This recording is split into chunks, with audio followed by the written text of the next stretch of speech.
हाँ देखो बच्चों, हाँ जो बच्चे कमेंट ये कर रहे हैं कि पीडीएफ मिल जाए, ठीक है, उनको आज हम कल सुबह तक पीडीएफ जरूर प्रोवाइड करा देंगे, ठीक है। लेकिन जितनी भी पीडीएफ हमने आपको दी हैं, जितने भी लेसन हुए केमिस्ट्री और फिजिक्स में, तो दोनों लर्न हो गए, कंप्लीट हो गए या नहीं हो गए, पहले ये बताओ, ठीक है। तो आज हम रात में आपकी पीडीएफ कल कंप्लीट कर देंगे बायोलॉजी की, सुबह आपको पीडीएफ मिल जाएगी, ठीक है, परेशान मत हो। तो आज हम जो आपको हमने पीएच पैमाना यानी पीएच वैल्यू पढ़ाई थी, जो पीएच पैमाना पढ़ाया था बेटा, उससे संबंधित आज हम कुछ प्रश्न लेके आए हैं। तो इन सभी प्रश्नों को हम लोग बड़े हर्ष और उल्लास के साथ करेंगे, समझेंगे और क्लियर करेंगे, ठीक है। तो कृपया इस वीडियो के अंत तक बने रहिए और लाइन पे आइए, ठीक है। तो वीडियो शुरू करें, सब लोग खुश हैं, ठीक ठाक है, समझ में आ रहा है, कोई दिक्कत तो नहीं है। चलो इसी के साथ हम ये प्रश्न शुरू करते हैं। सबसे पहला आपका प्रश्न आपकी स्क्रीन पर ये रहा, क्या पीएच स्केल का आविष्कार किसने किया था? सबको रटा होगा बेटा, ठीक है।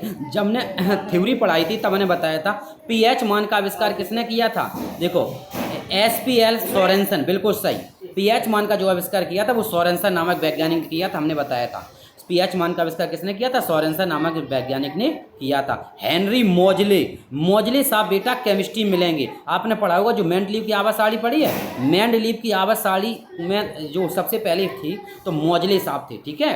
तिरिक सिद्धांत इन 3-4 लोगों ने बताया। जब हम आपको मेंडलीव की आवासाड़ी बताएंगे तब हम वहाँ पर आपको सारी चीज़ें क्लियर कराएंगे, ठीक है। क्योंकि जो हम आपको क्लियर कर रहे हैं, थोड़ी सी बात बता दें, जो मेंडलीव की आवर्साड़ी थी यानी मूल आवर्साड़ी की, जो आपकी फंडामेंटल टेबल थी, जो आपकी मूल आवर्साड़ी थी, वो आपकी इसका नाम ऐसे बोल सकते हैं मेंडलीव साहब ने बनाई, ठीक है।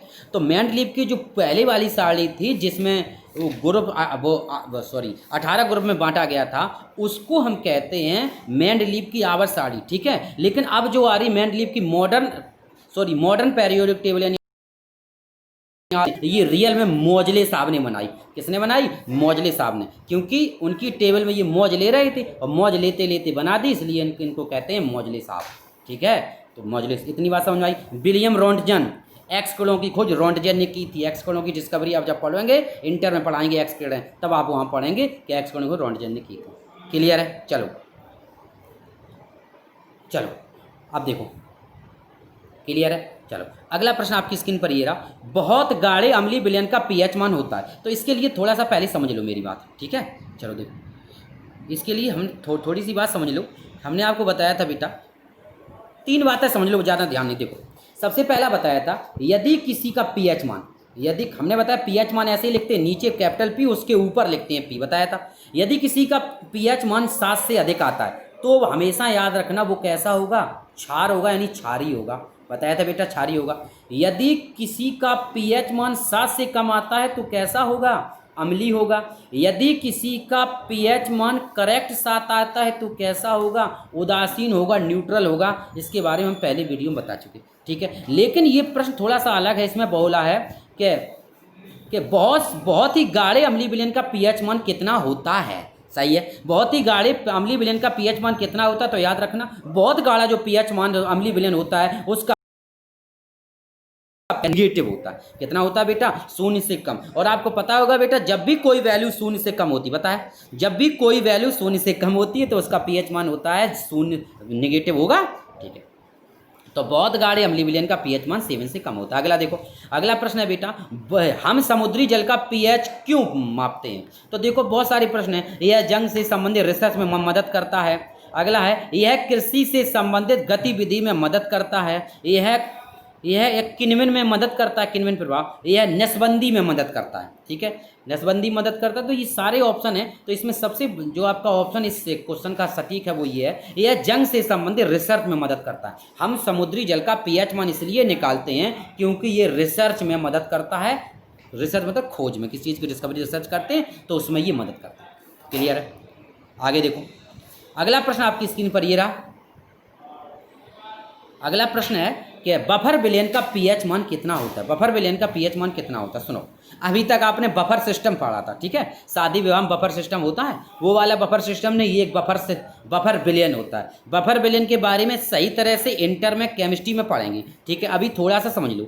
बफर विलयन एक ऐसा विलयन होता है बेटा जिसमें यदि हम अपनी मन से कोई अम्ल या क्षार मिलाएं, मतलब ऐसा नहीं हम बहुत ज़्यादा अत्यधिक मात्रा, बहुत ही निम्न मात्रा में, यदि किसी विलयन में यदि किसी विलयन में हम अपनी मर्जी से थोड़ा सा अम्ल या क्षार मिला दें, थोड़ा सा अम्ल या क्षार मिला दें, फिर भी उसके पीएच मान पर कोई इफेक्ट ना पड़े, तो उसे बोलते हैं बफर विलयन। जैसे इसको सही से समझने के लिए दिमाग में एक बात रखो, जैसे मान लो किसी की शादी है, ठीक है, क्या है, किसी की शादी है, किसी की शादी है, तो उसने अपनी शादी में 100 लोगों का भोजन बनवाया। कितने लोगों का भोजन बनवाया? 100 लोगों का, ठीक है।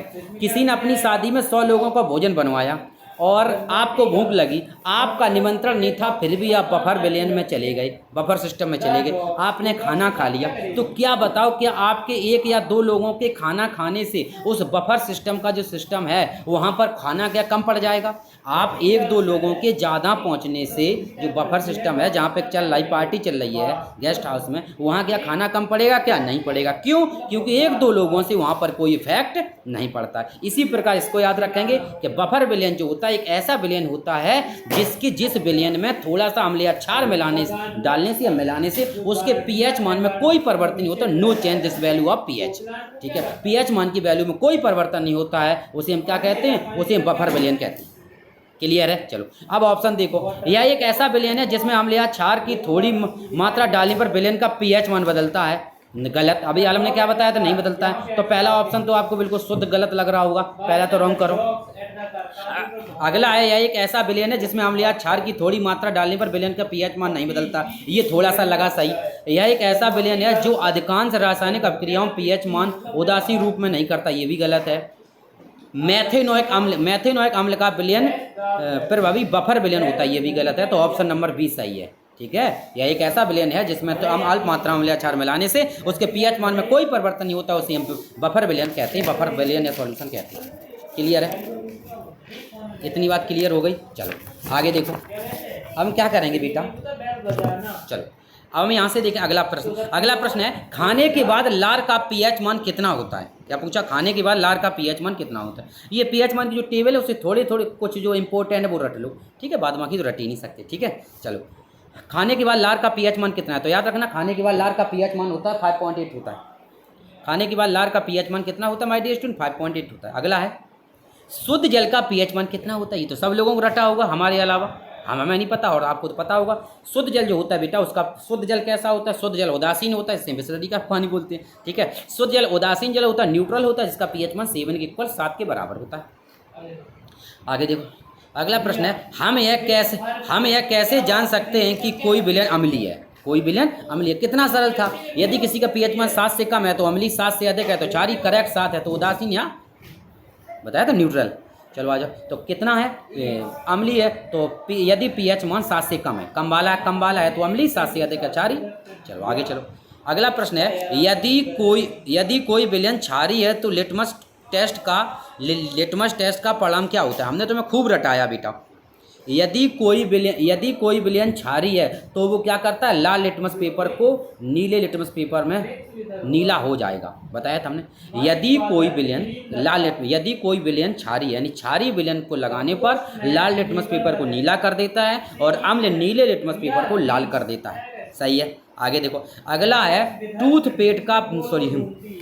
टूथपेस्ट का पीएच मान होता है। तो याद रखो, जो आपका टूथपेस्ट होता है उसका पीएच मान कितना होता है? 3 और 10 के बीच, ऑप्शन नंबर 5। अगला है, शुद्ध अल्कोहल का पीएच मान कितना होता है? तो शुद्ध अल्कोहल होगा, ध्यान समझना, शुद्ध जो अल्कोहल होता है, शुद्ध अल्कोहल का पीएच मान होता है 7.33, राइट।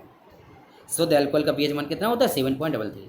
अगला है, पानी का आयनीकरण स्थिरांक KW और इसका मान है। हमने आपको पढ़ाया था माय डियर स्टूडेंट, जब पीएच मान पढ़ाया उसके बीच में हमने आपको एक चीज़ बताई थी, प्रोडक्ट ऑफ वाटर, यानी प्रोडक्ट ऑफ आयनिक वाटर, यानी हिंदी में कहेंगे जल का आयनिक गुणनफल। जल के आयनिक गुणनफल हमने आपको एक चीज़ बताई थी, 1 × 10⁻⁻14। ठीक है, ये आपके कोर्स की बात नहीं, थोड़ी सी ऊपर की बात थी, इसलिए हमने डेरिवेशन को उस तरह से नहीं बताया, लेकिन थोड़ा समझ लो। सॉरी, -14 नहीं, +14। ठीक है, हमने क्या बताया, इसका जो मान बताया वो हमने बताया 1 × 10⁻14। तो जल का जो आयनिक गुणनफल होता है वो होता है 1 × 10⁻14। ये आता कहाँ से? ये आता है एक्टिव मास H धनायन इंटू एक्टिव मास OH ऋणायन। एक्टिव मास H धनायन इंटू एक्टिव मास OH ऋणायन इज इक्वल टू, इसका मान होता है 1 × 10⁻14। Is that clear? ठीक है, चलो आगे चलो। तो इसमें कौन सा ऑप्शन नंबर कौन सा है? प्लस वाला ऑप्शन नंबर, नहीं सॉरी, क्या बोला था हमने? गड़बड़ हो गया थोड़ा सा रुको। हमने क्या बताया था, हमने उसका मान बताया था 1 गुणे 10 की पावर -14, सही लिखा था पहले ही, गड़बड़ हो गया। इसका जो मान होता है बेटा वो होता है 1 गुणे 10 की पावर -14, कितना होता है 1 गुणे 10 की पावर -14। और इसका जो राइट ऑप्शन है वो ऑप्शन नंबर डी है, इज दैट क्लियर आंसर, ठीक है, ऑप्शन नंबर डी 1 गुणे 10 की पावर -14। अगला है एक अम्लीय विलयन में होता है, एक अम्लीय विलयन में होता है, तो आपको पता है बेटा जो अम्लीय विलयन होता है उसमें क्या होता है, उसमें H धन आयन की मात्रा, H पॉजिटिव आयन की मात्रा अधिक होगी और OH निगेटिव आयनों की मात्रा कैसी होगी, कम होगी, कम। बस ऑप्शन चुन लो। तो सही हाइड्रोक्साइड आयनों की तुलना में हाइड्रोजन आयन की सांद्रता कम होती है। हाइड्रोक्साइड आयनों की तुलना में हाइड्रोजन की सांद्रता कम होती है, गलत है, हमें H की मात्रा, हाइड्रोजन आयनों की तुलना में हाइड्रोक्साइड आयन की मात्रा अधिक होती है, यही सही है, ऑप्शन नंबर बी। कौन सही है, ऑप्शन नंबर बी सही है। आगे देखो, क्लियर हो गया, यहाँ तक क्लियर है। चलो तो अब आपके सारे प्रश्न हो गए, इसी के साथ हम ये वीडियो खत्म।